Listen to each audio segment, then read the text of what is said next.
2022 meeting minutes. I've read the March 2022 minutes, and I'll make a motion to approve them. Do I have a second? We have a motion to accept the minutes. All those in favor say aye. Aye. Minutes approved for March 2022. Those of you that plan to speak this evening, Mr. Perkins will swear you in. If you could please stand, raise your right hand. Well, except for you, child. Yes. That's fine. Do you swear or affirm to state that you're correct tonight to do the truth to the best of your information and belief? Yes. Thank you. We have no old applications. Then we'll move into new applications. Our first one is S 2022-14. Would you speak to us, Elise? I would be honored. I'm gonna. Oh, That's fine. now you're remote. That's also fine. It would be accurate for the day. So, this is S 2022-14, which is a variance application to reduce the side yard setback from 50 feet to 30 feet for pool construction at the property address 133 Holton Way. The property is zoned agricultural and it has approximately just over 5 acres of property. Staff recommends approval of the variance application. This is an aerial shot of the property. To the north of it is North Elkhorn Creek. To the south of it is its access point, which is off of Lemons Mill Road. So this has like that long border against Elkhorn right there.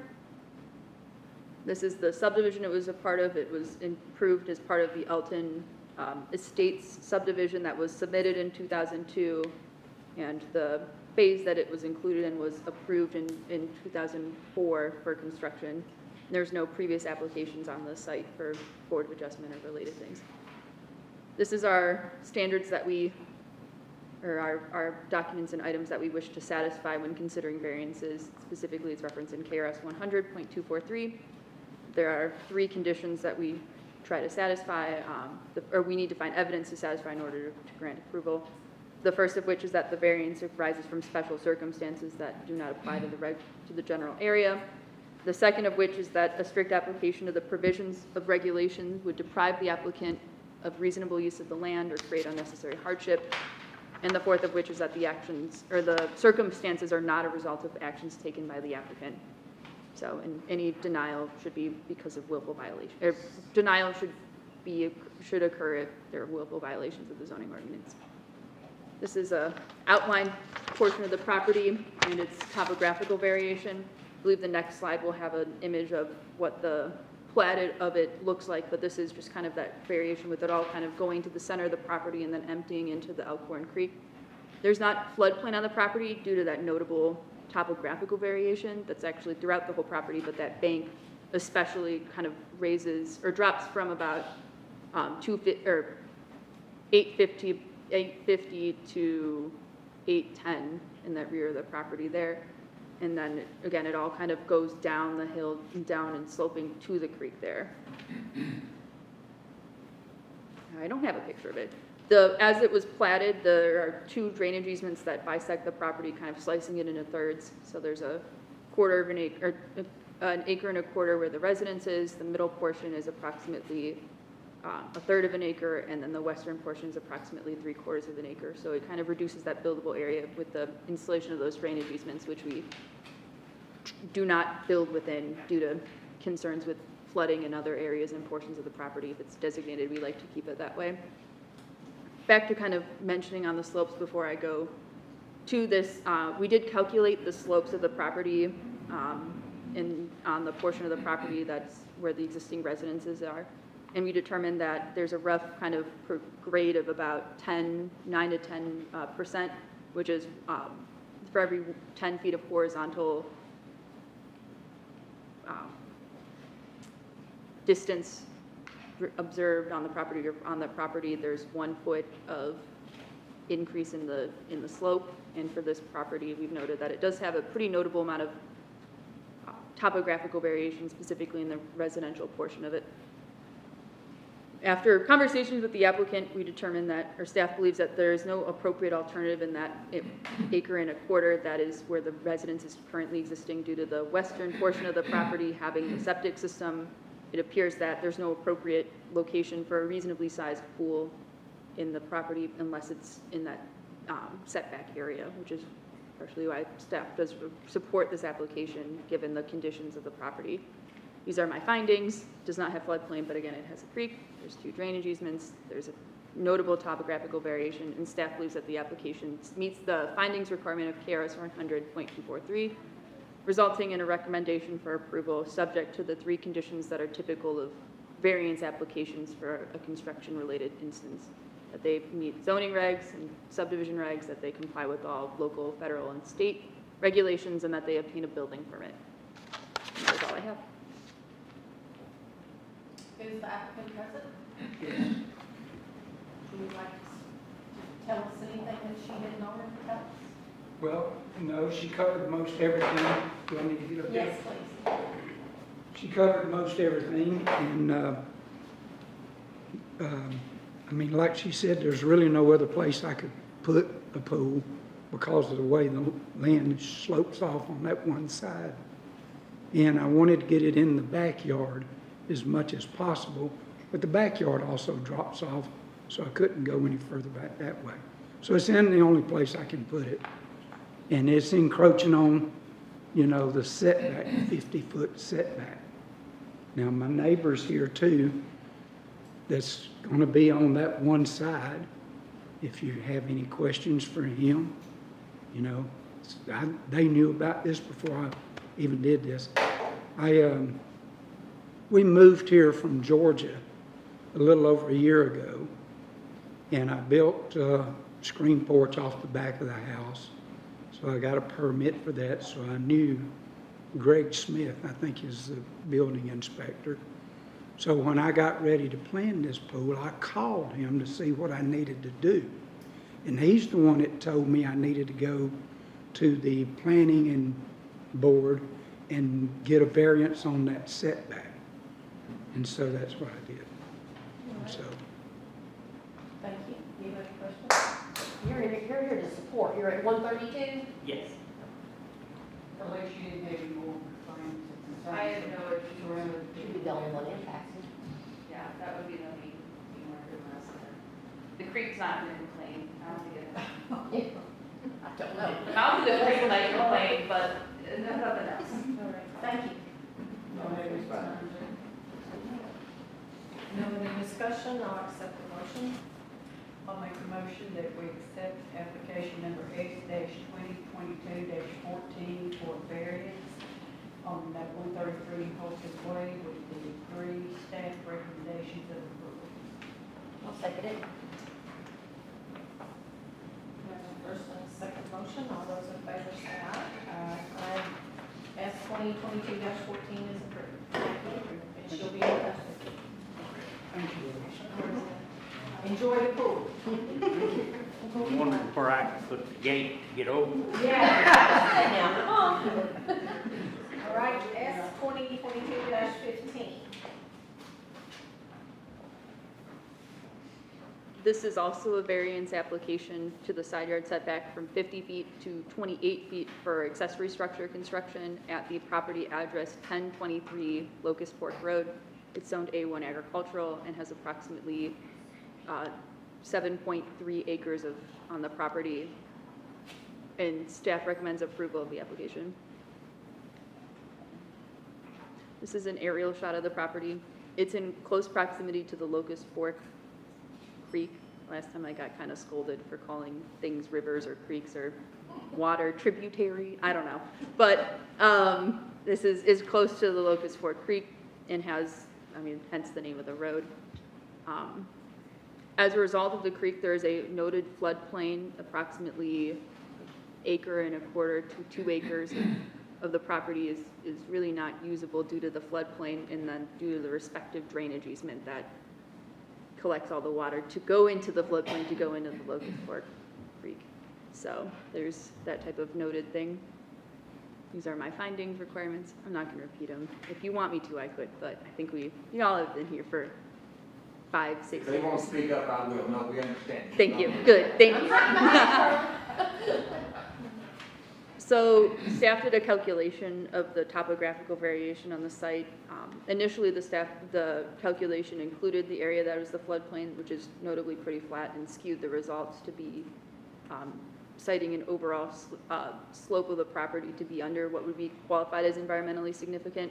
But when removing the floodplain out of that calculation, staff determined that the topographical variation, which is what would be buildable, is notable enough to justify some type of consideration due to the topographical variation of the site.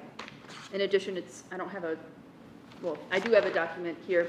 South of the property, there is a geothermal well area, which would really not be able to be built upon. I reached out to building inspection about it just to see more about geothermal wells because I don't know anything about them and they're not very common in the area, at least to my understanding.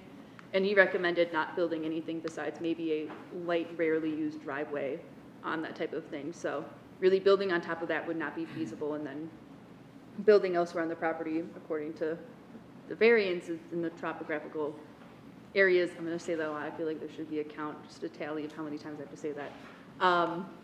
That area seems to be the flattest where they've requested it. So that's the blue box there is a better depiction of where the structure would be placed. It would be in line or behind where the existing residence is. This is my findings. And staff recommends approval of this application subject to the same 3 conditions that the previous application was subject to, and the 3 that are typical of variance applications. And that is all I have. Thank you. Is the applicant present? Do you have questions, Elise? Do you have a question? No. If you want to come talk to us about what you're going to do? Hi, my name is Shannon Frazier. I'm the owner of the property. We have contracted Haddock's Construction to build the garage for us. We just, because of the size of it, I mean, it is a considerable size garage. I think it's 32 by 36. We just couldn't put it anywhere. And with it being a slab foundation, because of the elevation changes, we didn't want to take a chance of having concrete issues along the way. So when we met with Paul Haddock's out there, he stated that that would be the best place for us because of the geothermal lines and everything. If I can interrupt right quick, I didn't realize, I don't represent Shannon, but I do represent her boss, and since he's doing the garage, which I didn't know anything about, Yes. and it's not anything about this, but I do represent Haggis in the collection matter. I want you all to know that, and anybody else here to know that. Got nothing to do with this application, but I want you to know that. Thank you. Am I good? Thank you. Yes. If you have any concerns from the neighbors, Elise? I don't have any comments. I was going to say, they called me and told me they would be here if I needed them. Oh, that's nice. Good neighbor. That was like, he's good. Yeah. Charlie, do you want to say No, perfect reason. I'll accept the motion. Move that we approve application S 2022-15, variance to reduce the side yard setback from 50 to 28 feet at 1023 Locust Fork Road, subject to the 3 conditions of approval from staff. And a second. Jennifer. I have a first and a second. All those in favor say aye. All right, that moves us to, thank you, she'll be in touch. S 2022-16.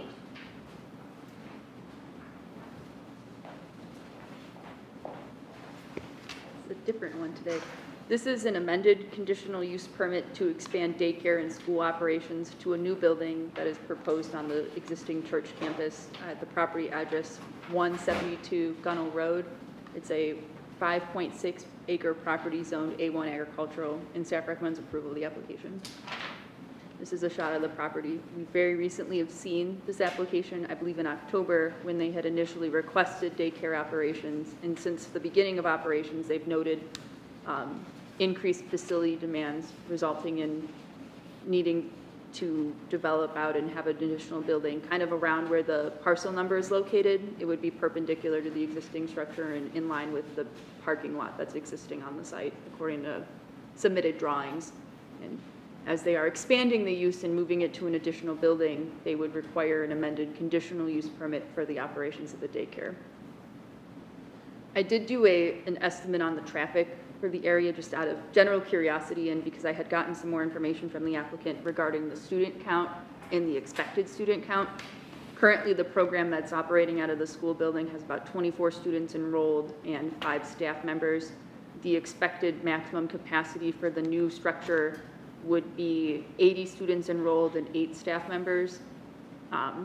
I don't know, building permitting would dictate occupancy and state licensing boards could dictate occupancy as well if there are additional concerns from them and they may be using both buildings, I have no idea. But I did do kind of calculations based off of that and what a daycare trip generation would be expected to be. The state also maintains in certain larger roads trips per day. So Gunnell Road is actually on that list. I was very surprised when I looked very recently to see what was going on. And they estimate about 50 trips per day on the road. I don't know where they're catching that point from. I don't know if those are, they're ADDTs, I think, or AADTs, which are average annual daily trips. And this is from 2012. So this is older data. This is a decade old about.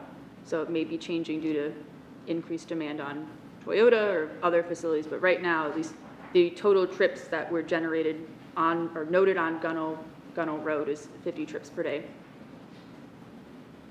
I've included the daycare center trip numbers, so when considering daycares, we can base it off of a number of things, and I base it off of trips per student enrolled. So AM peak trips, which are trips generated either to or from during the AM peak hour trips, or 2 hours in the morning, 2 hours in the afternoon, are 0.82 and 0.85, with total trips per day per student expected to be about 4.48 trips per day.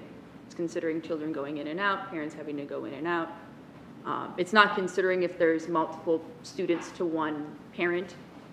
It's just considering this is your number of students, this is what we're going to expect. The current school capacity was told me is to be 24, and so we can estimate that there's approximately 20 trips in the morning and 20 trips in the afternoon that would be expected to be generated by the site as it stands right now, with 107 trips throughout the day. Again, that is to or from, so going in is one trip, going out is another trip. It's not to and from, so there's actually 200 cars on the road being added to this. This is 50 trips. This is 50 cars being added to the road for to and from purposes, and this is including the staff count as well and in support in people, not just parents.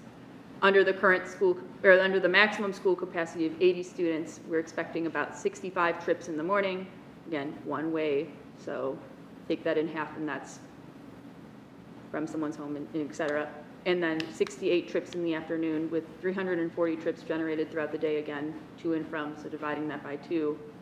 This makes it 170 trips total if you're considering it that direction.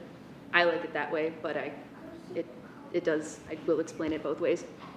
So churches, libraries, schools, and hospitals are considered conditional use in the A1 zoning district. I've been able to operate this daycare without any noted complaints, at least to our office, about the daycare operations, either in violations of a conditional use permit or code things or number of students getting out or about. I haven't heard any listed complaints or any comments from the code enforcement offices. We've determined that it would not adversely impact the public health, safety, or welfare, again, anticipating that this is going to be held to and maintain its state licensure that would ensure that children are appropriately fenced in areas and there's an appropriate ratio of student to parent, and anticipating that if they have their permit already and they're occupying it, like they're able to continue to do so, and we haven't heard any violations of it. And it would not change the character of the surrounding area outside of what's already being done to it. Again, it's just an additional building. Staff recommends approval of the amended conditional use permit with the following 6 conditions of approval. The first 4 of which are those which are typical of conditional use permits. The first 2 of which are ones we've already seen with variances. So I'll start with number 3, and that it would become null and void upon the sale or transfer. Condition 4 is any changes in the approved conditions, which is why they're back here today. Condition 5 and Condition 6 are carryovers from the previous conditional use permit. Again, I just wanted to express again that they would need to have a fenced-in area outside of the main structure for children operations outside to ensure safety, as this is a working farm area and a working farm community, and that they obtain preliminary and final development plan approval prior to any construction or grading on the site. And that is all I have. Any questions? No questions? Any concerns or? I haven't had anything from this one. I did consider previous concerns from the past applications since they're relatively recent, and I believe that, I mean, it was just something to be like, are kids going to be getting out? If they are, like, this is a working farm area, like, we don't want to have a nuisance come up or public safety issues, and if they're meeting regulations for it, or for daycare operations, and they have fenced-in areas, and they have appropriate amounts of students and parents, and I feel like the state of Kentucky does a pretty good job with that. So if they're giving them a license and there's been no listed complaints, I believe that they would be still meeting that. Question. Okay, so you did this whole breakdown on traffic and all that. Well, Mhm. obviously, the 2002 was way out of date anyway. We have more than 50 trips going up and down that road with houses there, right? Mhm. Is this kind of increase in traffic, is that an impact on that road, Charlie, do you feel, or, I mean, like? With those kinds of numbers, I don't know that you would really notice it much. Okay, that's And what I was- maybe for a very brief period, you know, at the time school starts and stops. Like the rest of the But county? boy, compared to Yeah. basically everywhere, I can't really imagine. I mean, I don't know as much as that, but I can't imagine that's going to be really noticeable. That makes sense. She mentioned that, I just wanted to make Yeah, sure we and were. of course, it's located, you know, just a few feet from 62, so I mean, they'll get in and out of there and you won't even know what happened. Our Just bench, wanted to check. All right, thank you. Our benchmark for requiring a traffic study to truly see the impacts and everything for these sites is 100 peak hour trips generated by the site. And even under full capacity, it's well underneath that requirement. So, I mean, it could be brought up if there's listed concern, but our numerical cutoff is if it's over 100, then it's a problem. So, and we want to know what you're going to do and what else, do you need another entrance, what's going on? So, yeah. Is the applicant present?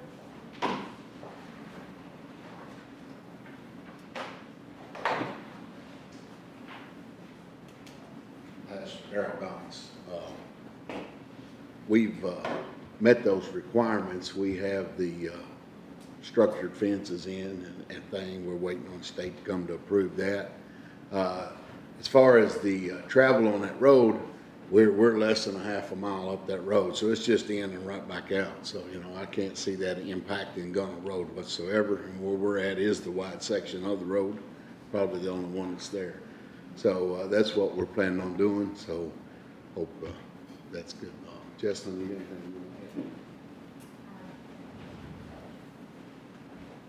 So yes, we are licensed by the state already. When we came last time, we were still working with them on that, but we're fully licensed.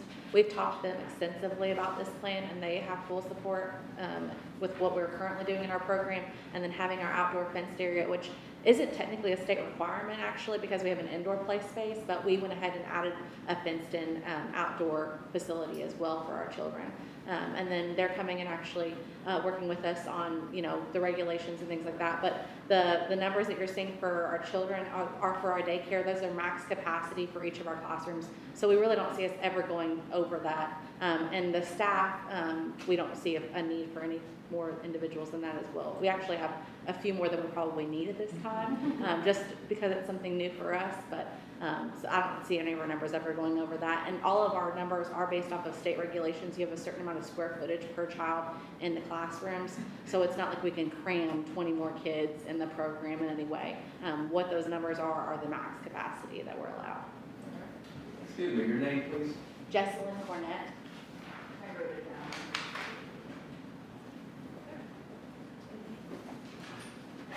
Any more discussion or questions? You're going to review, Charlie? Yes, ma'am. I'll accept the motion. I'll make a motion that we approve application number S-2022-16 with Darrell Goins with the Living Waters Fellowship for an amended conditional use permit on 172 Gunner Road with the staff recommendations of approval. I'll second it. We have a motion and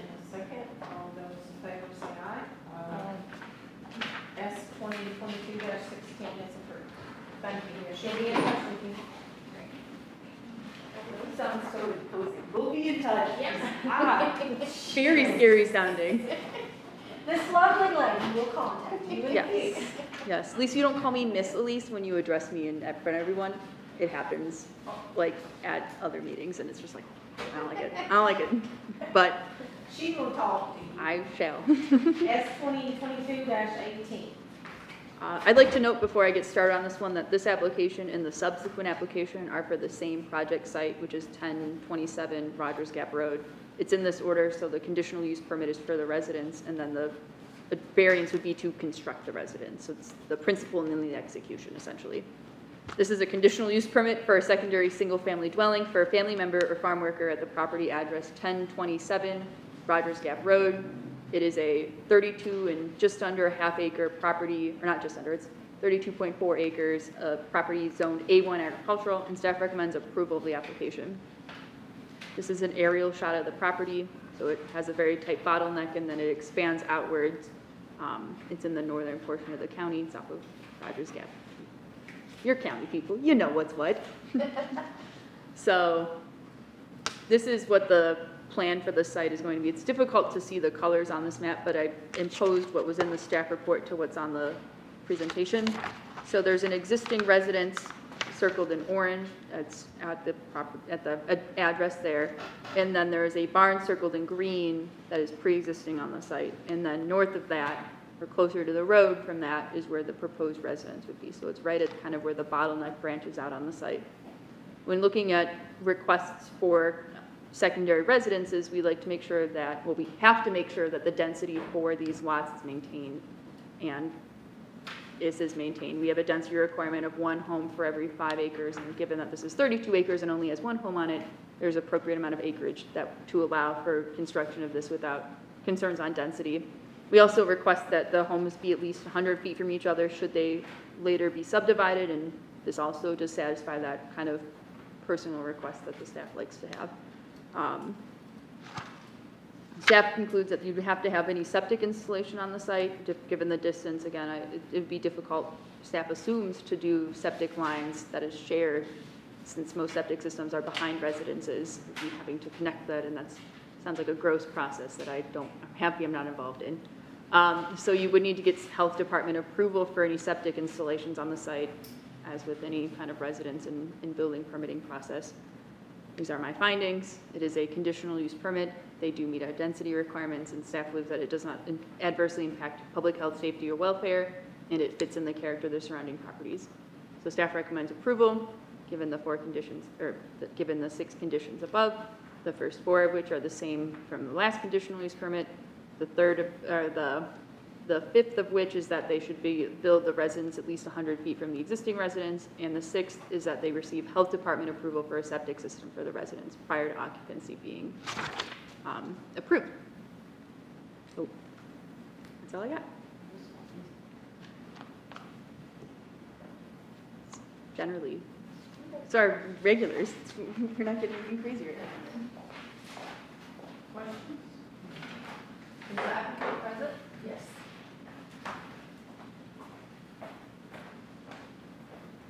Lastinia Fraley Doss. I purchased the land 30 years ago, and my mother does have a home there. I'm finally ready to build and live in Georgetown, so I've been living in Lexington for the past 30 years, and I really just want to finally be able to use the land, and the bottom land is the best land that I have. I put in the road that is currently used by my 2 other neighbors, and I have maintained that road for the past 30 plus years. And I'm just ready to move out to Georgetown, live on the bottom land.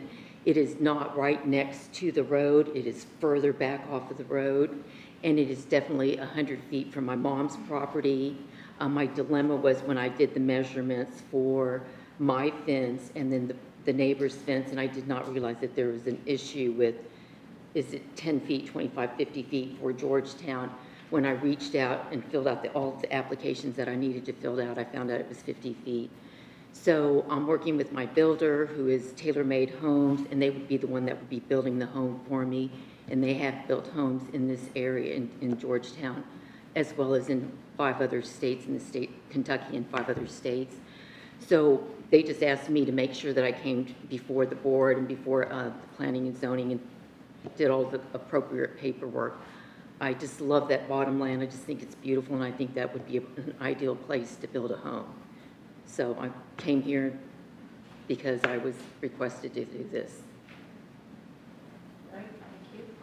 So this first motion was just for the fact they can have a house. Yeah, I have a second kind of portion of the slides to go over what the request for the setback change would be. I just like to separate them so I don't kind of be like one and then the other.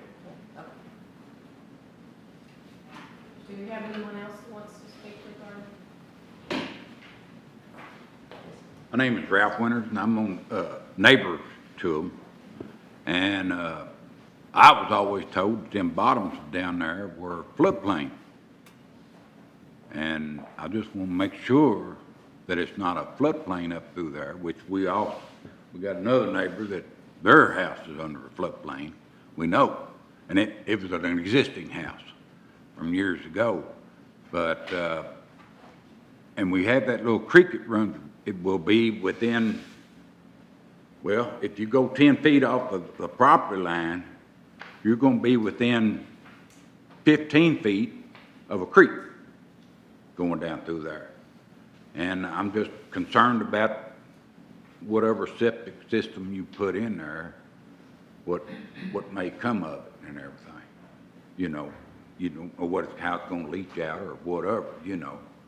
Our old clay ground down there is not the best in the world for leach lines, that's for sure, you know. And I don't know where she could put a lagoon and everything without being right in that floodplain area, which it, and I'm not positive it is a floodplain, but I want to make sure, because they don't need to build a house in a floodplain area, you know. They've got the 30-some acres.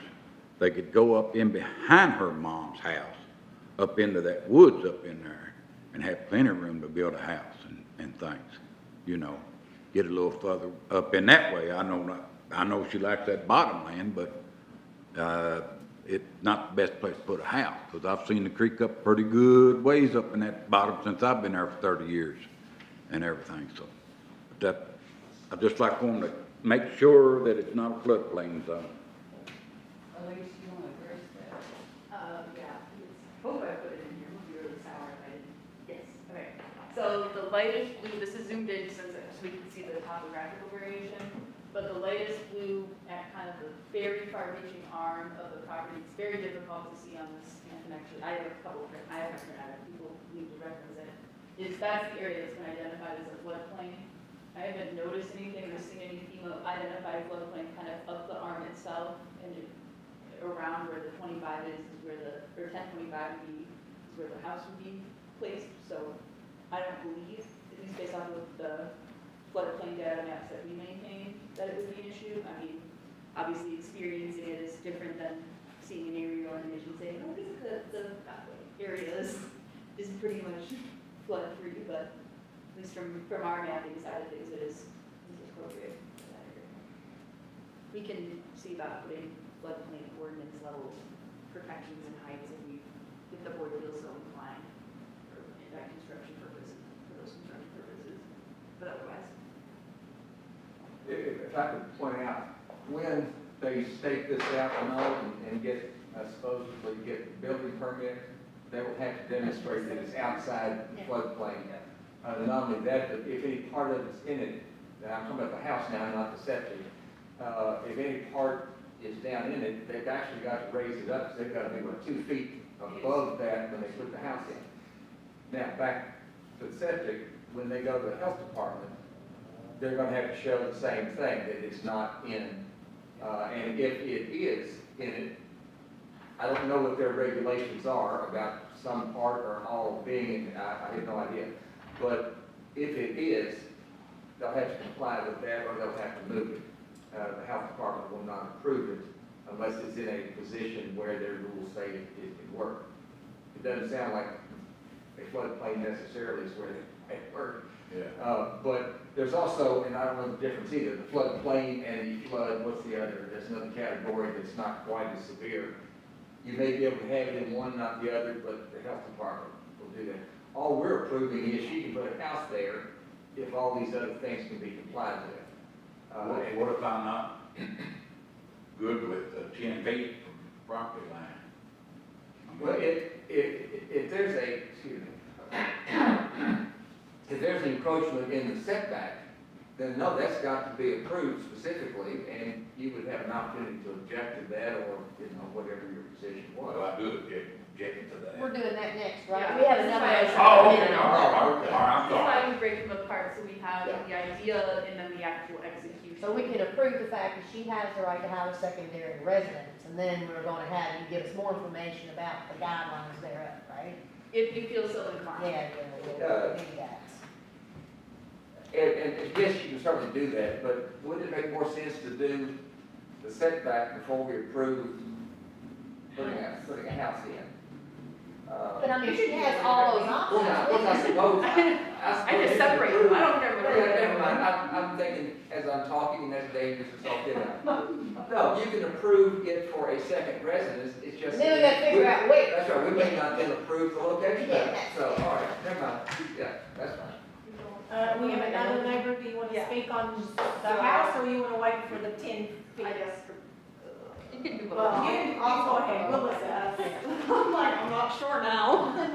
My name's Bryn Jones. Me and my partner Jacob West own the 1031 Rogers Gap Road, which is basically adjacent to her property. So we're kind of, oh, sorry on that. Yeah, no, you're good.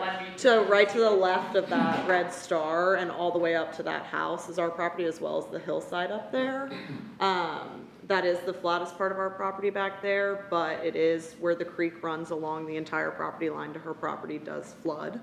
As well as she has a piece of, it's almost like a pond, but we call it like an overflow that flows into our property that does flood everything at the front of that property. And so our concern is just that with we only own 7 acres. When we bought the property, it was listed in a flood zone, but the FEMA report had listed that it hadn't flooded it since 2016. It's since then flooded multiple times, which is fine. We have flood insurance, but we just don't see, I get that piece of land is flat right there, but with 32 acres, we bought that piece of property not to be close to our neighbors. So it's pretty close to our property line, which is, I don't know, so we're not keen on it, but, so that's all I've got for that. May I follow up on that?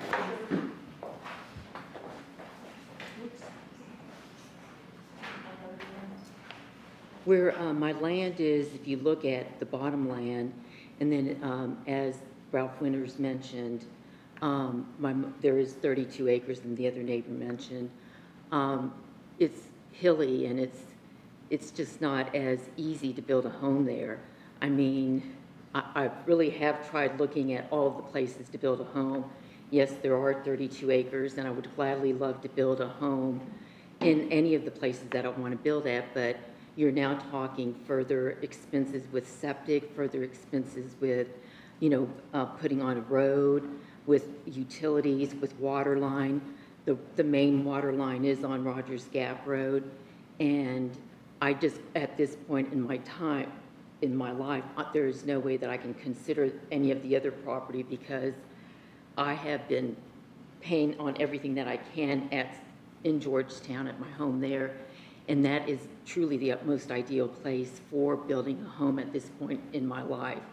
I do own 32 acres of land, and I know I would not be anywhere near the lady that just spoke that's up in the front. My home would not be anywhere near her property. I will be closer to Ralph Winter's property.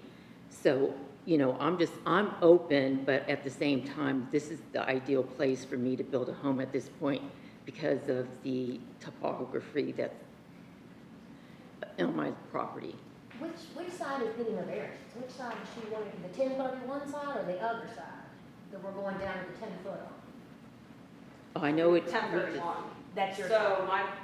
The sorry. left side, you're up there on the So left side. my property line right next to that star goes up to Ralph. This is Ralph's back pastures. And then my property where my horses are turned out and my livestock goes right to that black line. Do So we we're have right a next to stick that. we could use to point out? I Sorry, wish I'm we not did. sure. But I mean, I have is a laser pointer. is that the way it's shifting, is the 10-foot wall on that side or the other side? That's my question.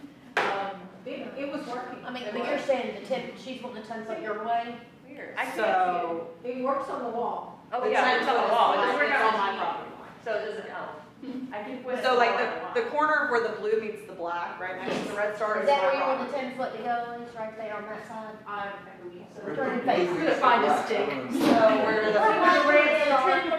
See the red star? my arms are not long enough for Black it. line that comes into the blue, that's what I'm asking. There's Is that a where the little- 10 foot's gonna be? And I have pictures of like the smaller individual.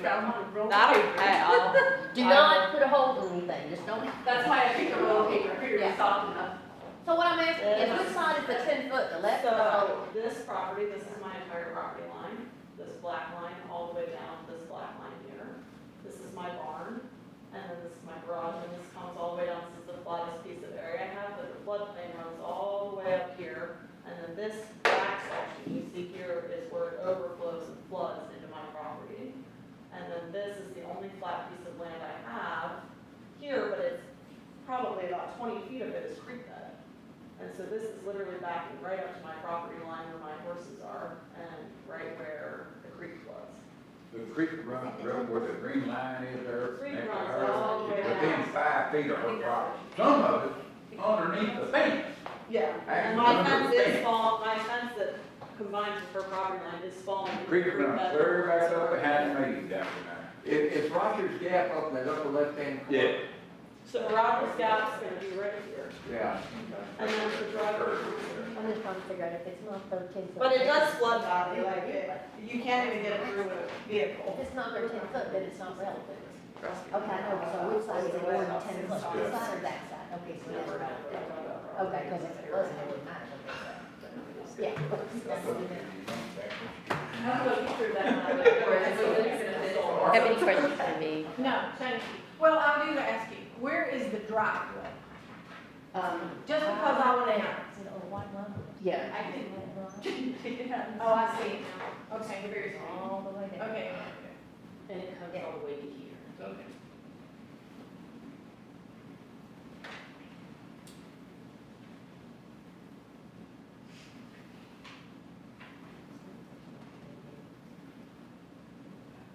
All right. We have S 2022-18, which is a conditional use for a second dwelling. Yes. I need a motion. I'll make a motion on that part. I'll move that we do approve S 2022-18 for a secondary dwelling at 1027 Rogers Gap Road, subject to the conditions. Do I have a second? All those in favor say aye. Now tell us about where it needs to go, please. So, yes, now we get to the actual putting it on the ground portion. So, I won't reach everything, but it is a side yard variance from 50 feet to 10 feet for home construction at the site. I forgot to put the acreage on the PowerPoint, but we kind of understand it's 32 acres. This is the site. This is the topographical variation with the floodplain site on it.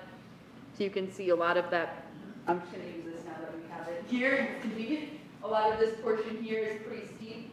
When you're considering the full long arm of the area, it has like a 6% slope change, but we're considering just that rear yard where it funnels open, it exceeds up to about 10 or 11% slope change. So it is a notable area where, at least in defining the ordinance, it's something that should be considered, or something that's considered an environmentally sensitive topographical variation level. The blue lines here are drainage lines. You can see that the drainage comes down this line here and then kind of trickles down the driveway towards the floodplain, towards the creek bed. And that's the same with all these. So these ones are coming down this way. These properties are going down this way. And then, forgive me, I'm so sorry. She has a portion that kind of comes across here and kind of across here. And they all kind of convene. And then it goes down the creek bed, or down the road to the creek bed there. I do not have the actual variance, I'm just gonna keep this with me, I feel like I need it.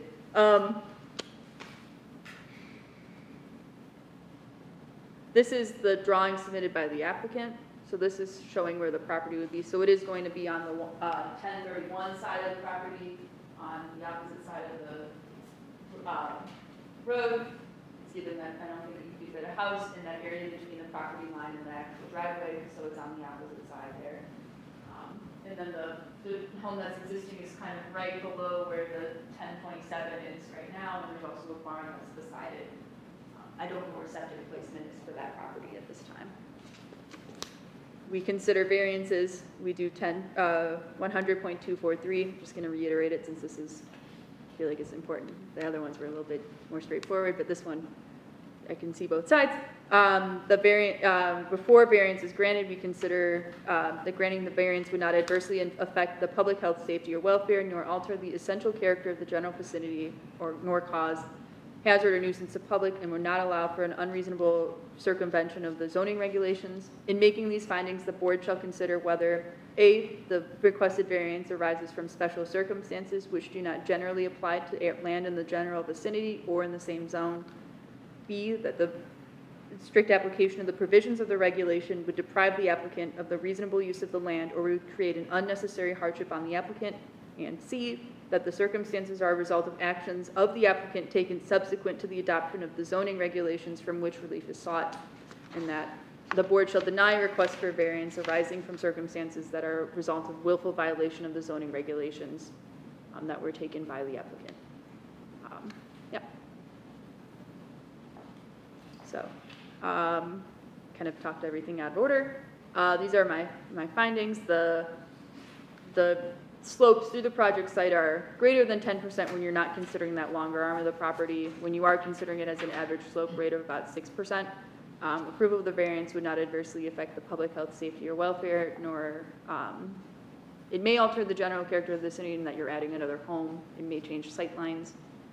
If you're coming to these areas, you're kind of coming for that rural feeling of it, and the hilliness kind of adds to it, but it's not like a significant thing where you're all of a sudden adding a coal-fired plant or some type of facility there. This is just another home, which is an expected and reasonable use of property in the area. And SEP does believe that it meets the findings requirement of KRS 100.243. I'll kind of run through all my reasoning behind it, which you may or may not agree with. But at least at the time of writing the staff report, I found that there are some special circumstances. I mean, this area in particular is very hilly, but if you're considering compared against the entirety of property zoned A1 agricultural, it's significantly hillier and something that most people in A1 properties, at least on the south side of the county, don't really have to deal with this level of variation.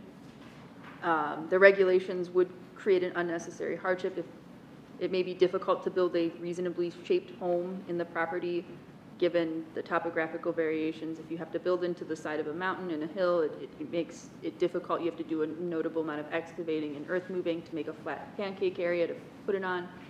It also, everybody else is able to build homes here. There's a lot of two sides of a coin here, so I could go both ways. And the applicant did not make the property this shape and then do this in order to circumvent regulations for it. So staff recommends approval of the variance given the three conditions typical of a variance application. Yes, that is all I have. I'll go back to this image here and we'll kind of bounce between as people feel the need to reference. But that's all I have. All right. Question, how wide is the neck of this property where the house is proposed? I believe it's about 120 feet. I can't exactly remember. I don't have it off of my But I didn't see any changes in elevation in that neck of, well, I don't know. There's a little bit. I do see one here, yeah. Okay. If I could just point out a couple things, this is a very difficult application.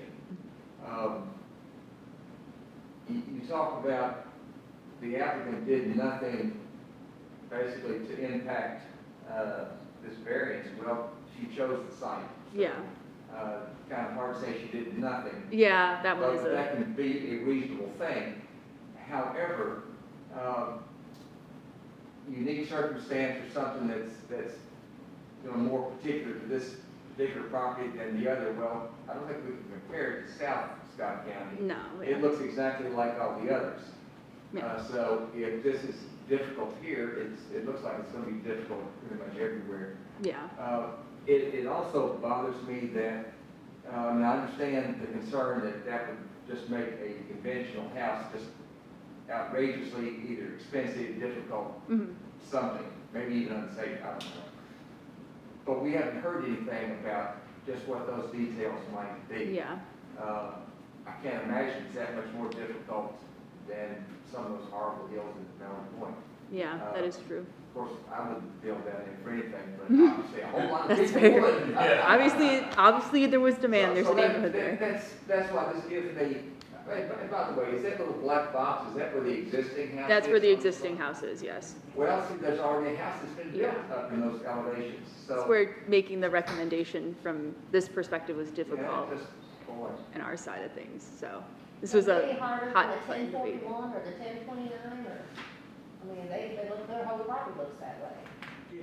The whole area is that way. Yeah. Most of the It's all wrinkly. houses are built One on of them way up on the hill, way up. The other one's got a double wide up on, way up on the hill. And Drop it in with a helicopter or something. took about, that was to get up.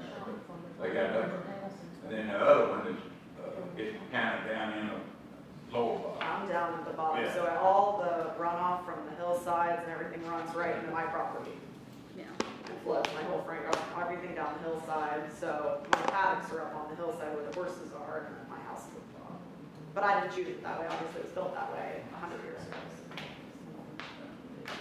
Have you seen the flooding concerns? Not in the area that I selected to take, I have not. Oh, I have, not on my bottom property, it has not. I've not had what they're. The whole what they're- front of your bottom property floods into my property.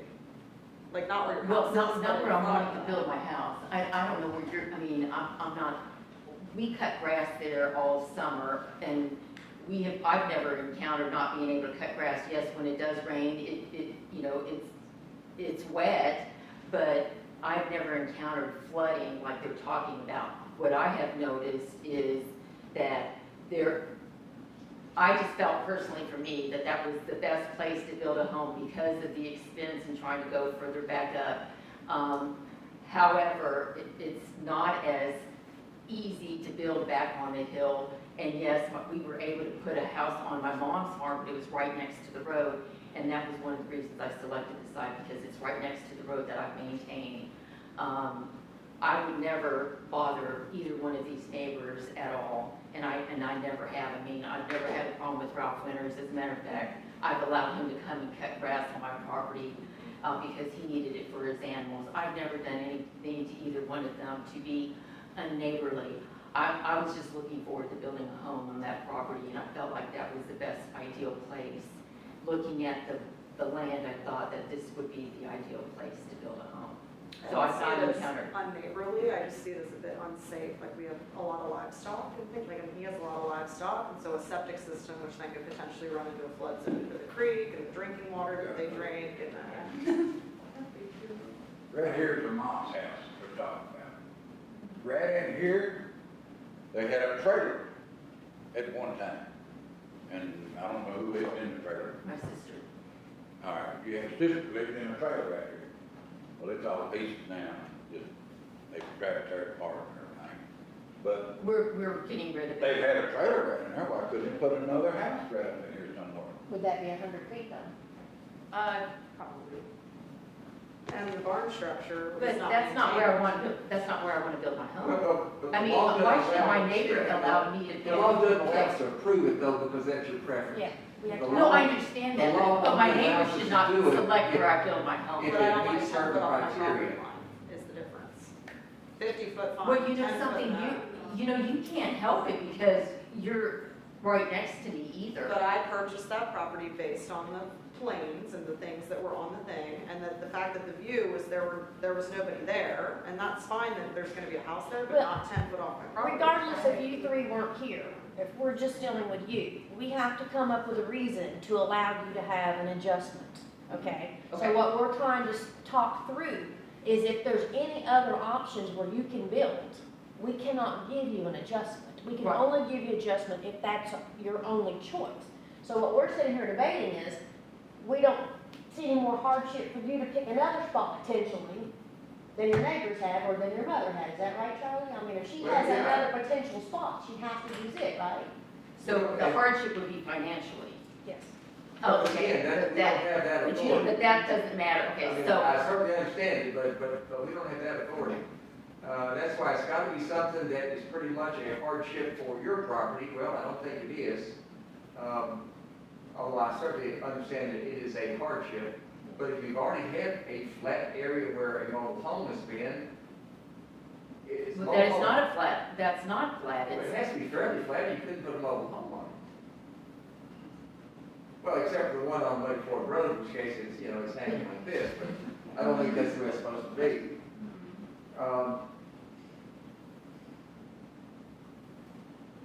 You know, the part about flooding and whatnot really doesn't bother me so much, because they will have to take a look at that when the plans are And done. wouldn't be on us. That's a bona fide And, builder, they will have all that in the plans, building inspection will review all that. The only part that bothers me is, the statute says, we're not supposed to give out variances unless circumstances which are somewhat peculiar to you make it pretty much unreasonable to go someplace else. And that I'm not so sure, particularly when you're picking the narrowest part and we're taking varying it down to a 10-foot. I mean, I just don't remember we ever did that in the A1 zone, except maybe up on the very far north, where literally you got hills like this and there's no other place to put a house.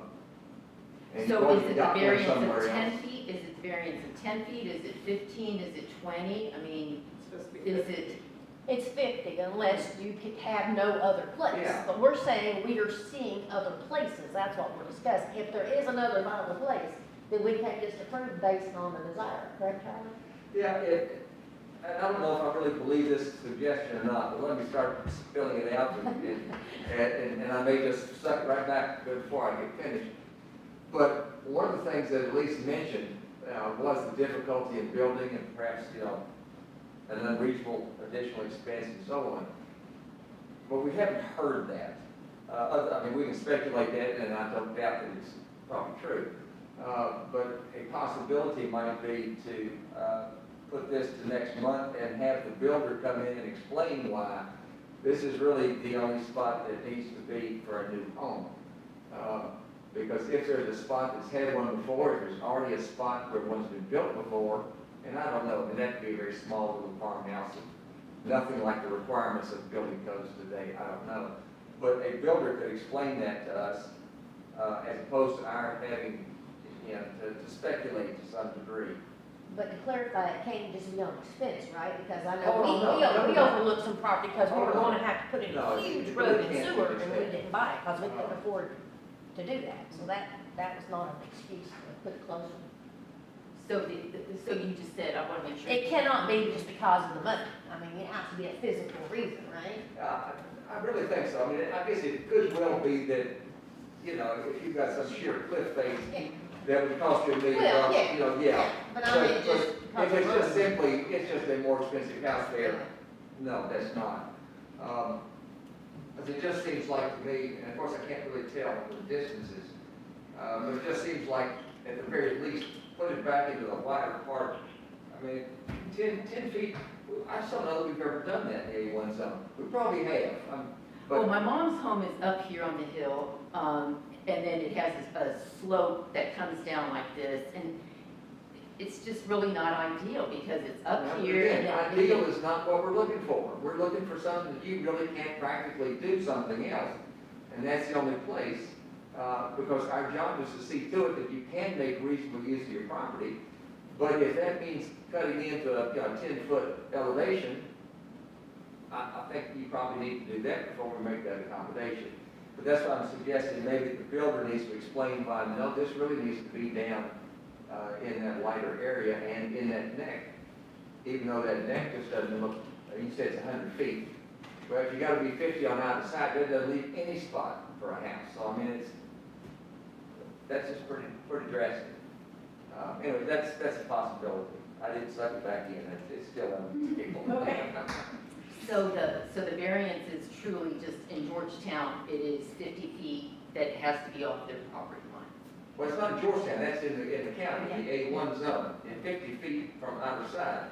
In fact, not only that, you're supposed to have on your building line a minimum of what, 250 feet? Well, that would put you way back into the wide part. So, I mean, you're really asking for dramatic changes from what is otherwise required of everybody. But anyway, I think if we heard reasons why it really can't be, and it's very possible that today's building codes, which are much more strenuous, I'm sure, than when your mother's house was built, that would just be, a very impractical thing to do. That may be, but then we hear it, and we have something that actually makes, a time difference. I feel comfortable with that. But the fact that one of my neighbors said that she wanted to live out in the country because, and not have me next to her. That's not She that's didn't not- say that, but Yeah. we wouldn't just base We it on. understand Okay. that, certainly, but no, that's not relevant either. I don't mind if you're 50 feet from me, I just don't want it 10 feet from, like, my animals, it's just too close. Well, you are close, you've got You really stuff need on to the address, property. you really need to address the board, not each other. That's not something we need to do either. So Charlie, is there anything that they could do, is from their side, could they get like anything looked at? That would just be up to the builder, right? Everything they said Well, I is mean, just their. anything that touches on the subject matter, they're absolutely free to, do anything. I mean, to indicate how, to what extremes people can in opposition to an application, I won't say where, but I guarantee you the lady spent between $50,000 and $75,000 opposing an application. Now, I don't think any of us know anybody that can, well, I know her. Yeah. I don't know anybody else that can do that. So, I mean, anything, from, a hydrologist to talk about, flooding, what this might, anything like that, of course they can do that, that's they're right. Yeah, but I mean, if all the neighbors have built under just as such adverse conditions, then you can't say, I don't want to. That's part of it too. If others have accommodated the terrain, then, well, why can't we all? So I gotta then, admit, I think it'd be kind of nice, but I can't imagine too the difficulties of doing it. But I think we need to hear the facts on that before we can speculate. so may I ask one more question to the board then? So at the bottom land, because it's approximately 120 feet, the only way that I would literally be able to build something would be turning the house sideways so that I would be away from the neighbors so that they could not complain or to be approved by you. If you wouldn't have to get approval. If it's 120 feet and you built it on a 20-foot by however long foundation, That's your business. that's your business. We would have nothing to say about that. Now, unless health department, couldn't approve something because of flooding or, for whatever. But all we're talking about is the setback.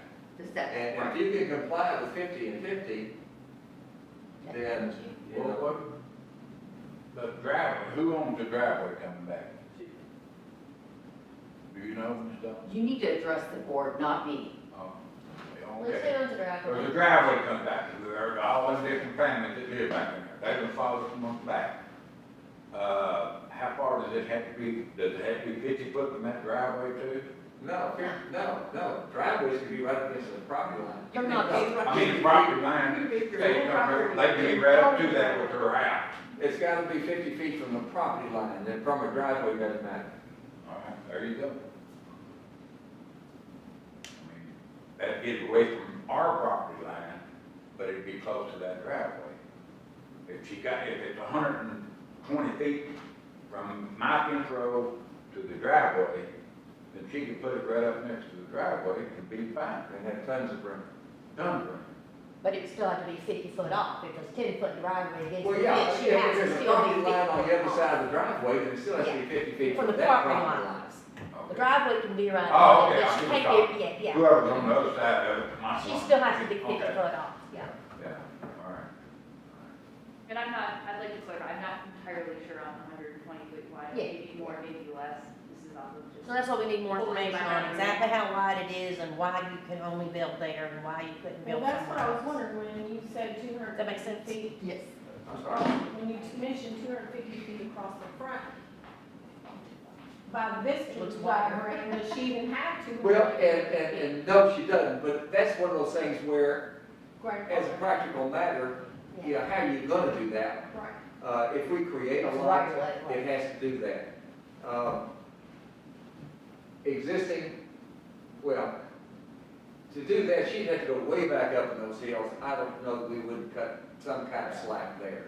But that just to show you the requirements are actually, well, actually fairly lax compared to some places, but relatively tight when you're looking at a situation like this property.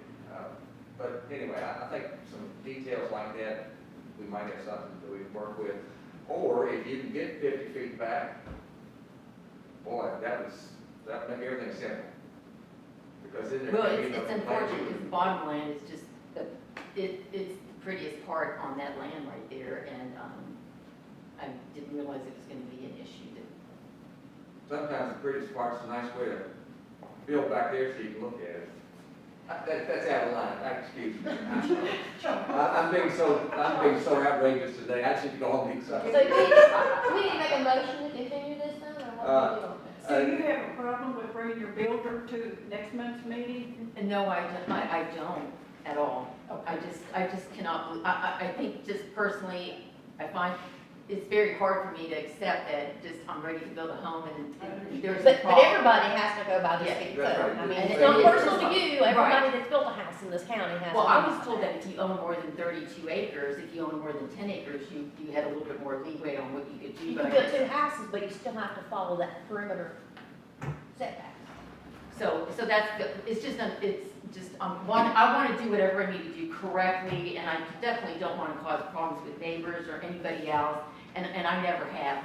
We have never tried to cause problems with any neighbors at all. Talk So to your I never builder, want to. explain the setback situation and see what they can help you with. Okay, so then, you're asking me to bring the neighbor back, the builder. With the reasons why, yeah, Yeah, explain, yeah. that's what we're looking for. If I might suggest, continue it to next month. She can speak to her builder, and if in fact they come up with a way to proceed without needing to come back, give us a call, and then the neighbors can be called, and then nobody needs to come back next time. If you can do the 50. But if we do need to hear it next time, then everybody needs to know that we'll be here next time, that would require a motion to continue it. I'll make a motion that we continue application S 2022-19, variance request from 50 to 10 foot at 1027 Rogers Gap Road till next month. Do I need to say why? Or just pending No, more information? no, Okay. yeah, that'd be Okay. fine. And then Elise will send me whatever I need to make sure I provide for you. Or, am I supposed to know? I'm not sure that I know exactly. Can because you my give builder us some can broad tell. guidelines later about what to do? Well, let's get the motion. Yeah, we'll Okay. clear the motion. So then we I'll have quickly do my we motion. have a first. Second. All of those in favor of continuation, please say aye. Aye. But the simplest thing would be for your builder to explain to us why it is not reasonable to build up in the hills, but it is down in the bottom, which would require significant encroachment on setback. Yeah, that's Yeah, pretty and much all we it would. can't be because that's where you want. I mean, I know understand. it's where you want, but That's not enough. we're all, you know, We all have to vote. we're all limited by that. Right. I'd build on someone else's property if I could, but I can't because it's not my property. When I mean, my front door you It will walk be the in, first Thursday of the month. walk out First basement, we Thursday. drop 35 foot. That's the property I built on. If we do continue hearing, we do actually have a hearing scheduled, we'll send out mail notifications again. Okay. So you'll be able to hear it All right. from mail, since that's ideally the easiest way to reach everybody. So you should be hearing that. And then, yeah, to kind of reiterate Charlie's point, just any type of documentation or bringing the builder in themselves, preferably bringing the builder in themselves to express the construction mumbo jumbo, we'll call it, just explaining the feasibility and everything would be preferred, but you will get a follow-up letter for the secondary dwelling approval. So you do still have that, it's just the location part that we're working on now, so. Then I guess to be fair, y'all understand what y'all need to address next time from the other side. Not that you don't want her there, but. No, I don't. That's what I'm saying.